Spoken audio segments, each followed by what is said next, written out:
Matxitxakoko bataia gogorarazteko helburuarekin beste urte batez itsas gudari eguna gogorarazi dute Bermeon. Eusko Alkartasunak antolatuta.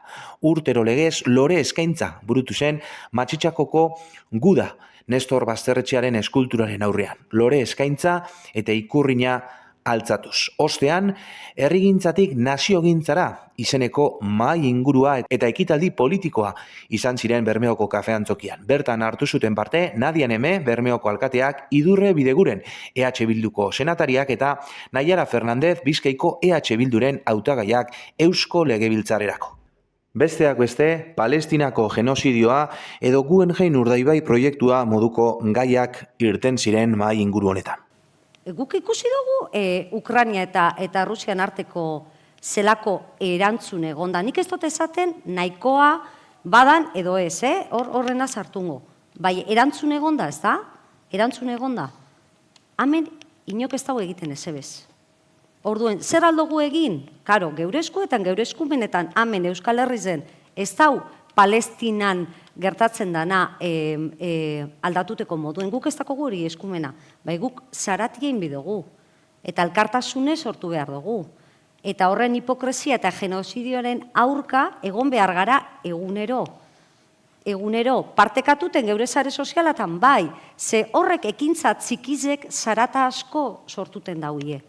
Interesa Guggenheim eskualde honetan hitzeko, Guggenheim fundazioek dako. Ez da eskualde honen interesa, ze eskualde honetan intzizen proiektu estrategiko baten bestagertuten Guggenheim. Urdaibai patronatuk egin azken proiektu sozioekonomiko horretan bestagertzen Guggenheim eta olako proiektu baten behar izanik. Beraz, zelan hitzen dizen bebai gero gauzek, ez? Noren interesari erantzuten zo Guggenheim proiektuak. Aparte de horrek euki aldauzen eragin sozial, ingurumen impactuek, eta aparte hori dana, bai hor sartun baripe, hitzeko moduek, ez? Guggenheim da adibide ona, zeintzut izen batzun hitzeko moduek, eta zeintzut izen bestienak. Ekitaldiko unerik unkigarriena gainera, Josu Imanol Unanueri egindako omenaldia izan zen.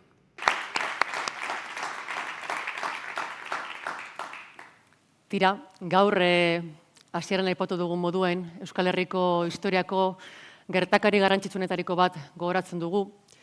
Eta gudari bihurtutako arrantzaleoien artean, Aniceto Astoreka egoan.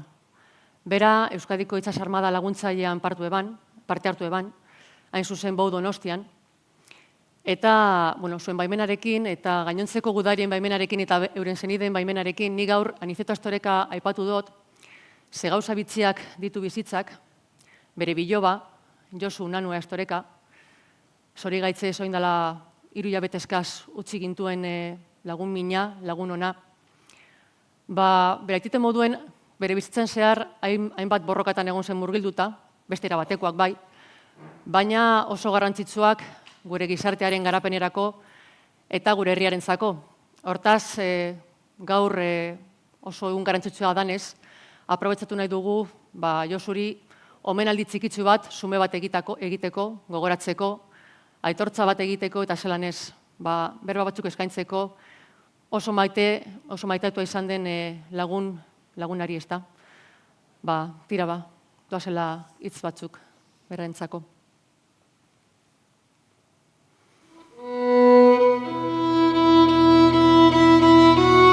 Itxosu peteku ezinen Josu, aparteko lagununa. Inor, betik hementzu, gozoz eta estiz mintzatu bada, hori zuzinen Josu.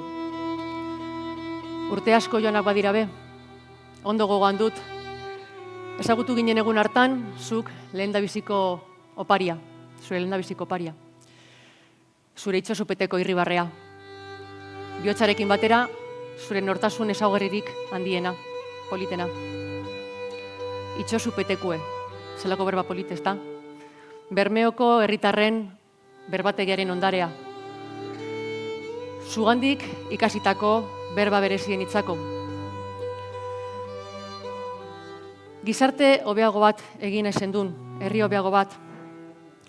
Herriarekiko eta herritarrekiko maitasunak mugitzen zintuen.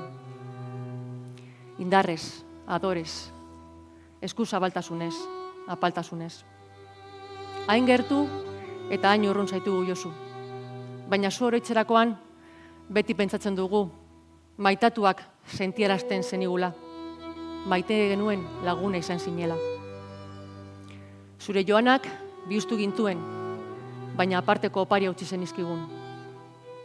Gaur, gauza batzuk hobeagoak badira be, zuk urteetan zehar emandako urratzengatik izan da.